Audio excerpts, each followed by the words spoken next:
If you've been trying to get into iRacing, you probably realize it's pretty confusing. Unlike games like Forza or Gran Turismo, iRacing doesn't throw you in the deep end. There are subscriptions, licenses, safety ratings, cars, tracks, and a bunch of other settings that you need to know before you actually begin. And honestly, that's one of the biggest reasons why people quit before they even start iRacing. They buy the wrong equipment, buy useless things, and jump into the game without understanding how the game works. In this video, I'm going to break down everything you need to start iRacing. So the equipment you need, what subscription you should buy, what settings you need to adjust, and a few other things. So before we go further, we should talk about what is iRacing in the first place. iRacing is a subscription-based online racing simulator that focuses on competitive, realistic racing. Unlike most racing games where you choose a car and go into the race, iRacing is built more like a virtual motorsport platform. The game features officially licensed cars, laser scan tracks, and extremely detailed physics that are designed to replicate real racing as closely as possible. Because of this, iRacing is used by everyone from casual sim racers to professional racing drivers. So now that we know what iRacing is, what is different about iRacing compared to the other games? The biggest difference is iRacing is not just a game, but it's actually a competitive racing service. Every driver has a license level, starting from rookie and eventually progressing through D, C, B, and A classes. And we're going to get more into that later in the video.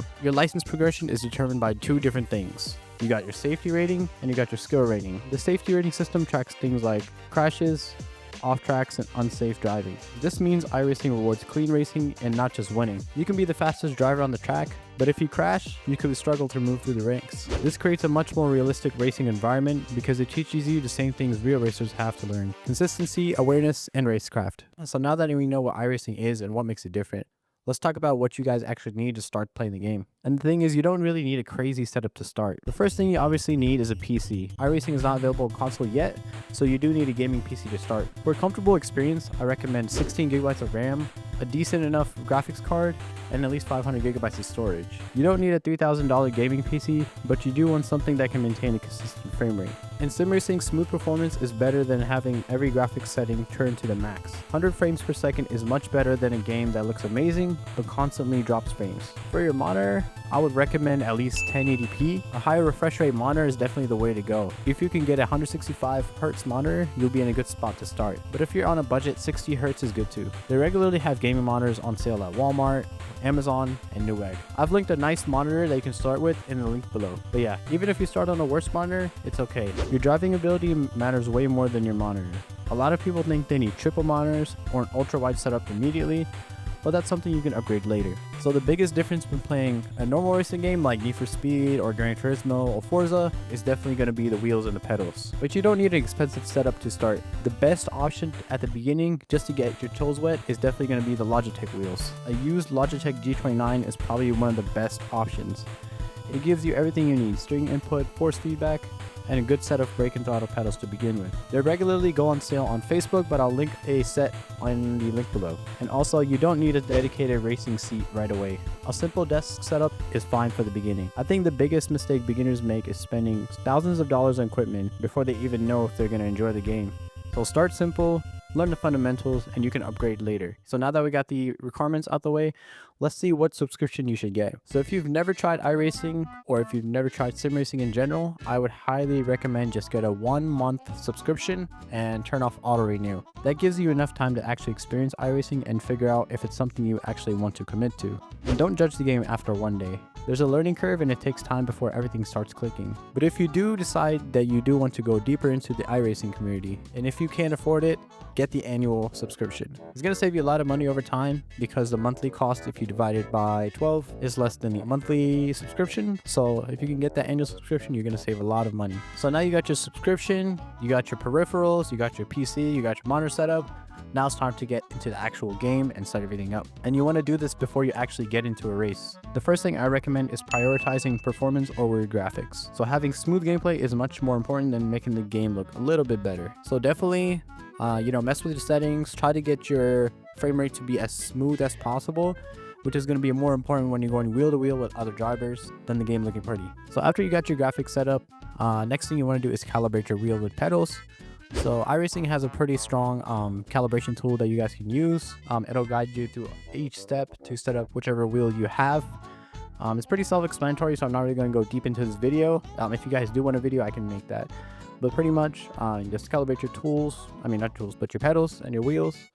And what I recommend is go into the test drive option on the main screen. That way you can test out how everything feels and adjust accordingly. But the main thing you want to make sure is that your steering feels natural, your brake pedal is easy to modulate, and your throttle input is smooth. And a lot of beginners make the mistake of turning the force feedback up way too high. More force feedback does not automatically mean more realism. You want enough force feedback to understand what the car is doing, but you don't want so much that you're fighting the wheel. And also make sure you guys map your buttons in a comfortable way. When you're racing, you don't want to look down at the actual wheel, so make sure you guys map your buttons in a way that you can memorize them and try to build that muscle memory.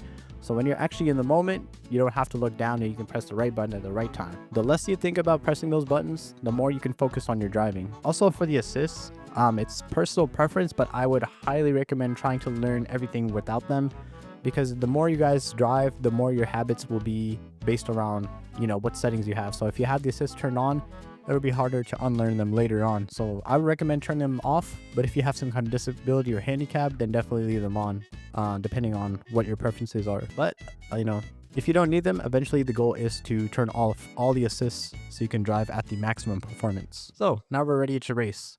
So the next thing you want to think about is what cars and what tracks you guys want to race. And the good thing about iRacing is you do get a good amount of free content right at the beginning. So don't go out and buy every car and every track, please. Just start with the rookie content. Some great beginner cars include the Mazda MX-5, Formula V, Formula Ford 1600, Formula 4, Street Stocks, and the Beetle Light. These cars are great because they teach the fundamentals of racing. You don't need the fastest car, you need a car that teaches you how to drive. For tracks, stick with the included rookie tracks at first. What I recommend is to pick one series, so pick one of the rookie cars that I mentioned below or mentioned before, and focus on one of them. The fastest way to improve is by repeating the same car and track combination until you understand it.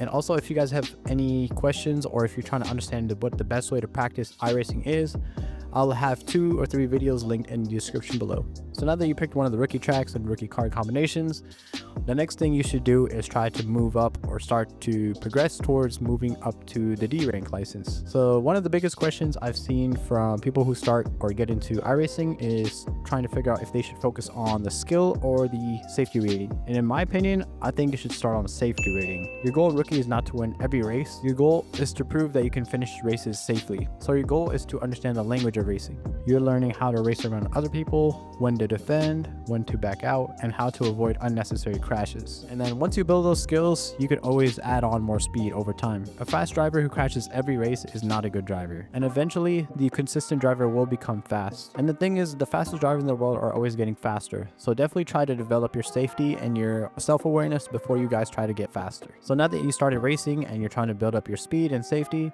let's talk a little bit about the license system that you're trying to move through. So the license system starts at rookie and then progresses through D, C, B, and an A. To move up, you don't improve your skill rating, you actually improve your safety rating. So your safety rating increases when you complete races without incidents. It decreases when you have contact with other cars, off-track incidents, or loss of control. The biggest mistake I see beginners making is that they treat every race like a championship final.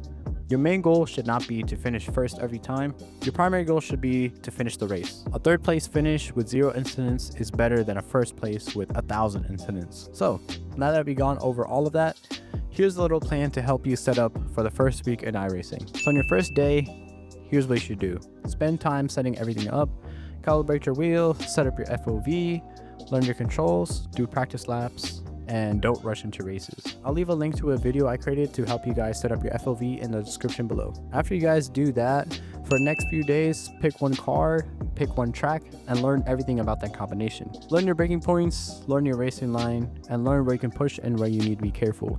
Another way to learn about the car and track combinations is to look it up online.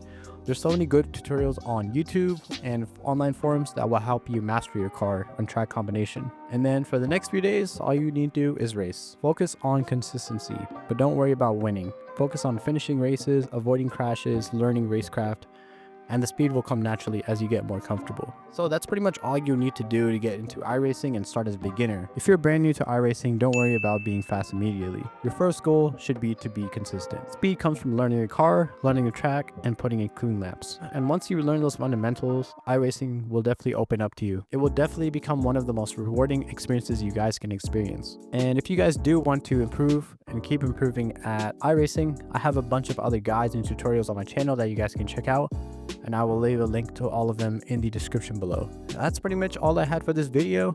If you guys enjoyed the video, please leave a like and subscribe. I'm trying to get to 1,000 subscribers before the end of the year, so that'll be very much appreciated. But yeah, that's pretty much it. Peace.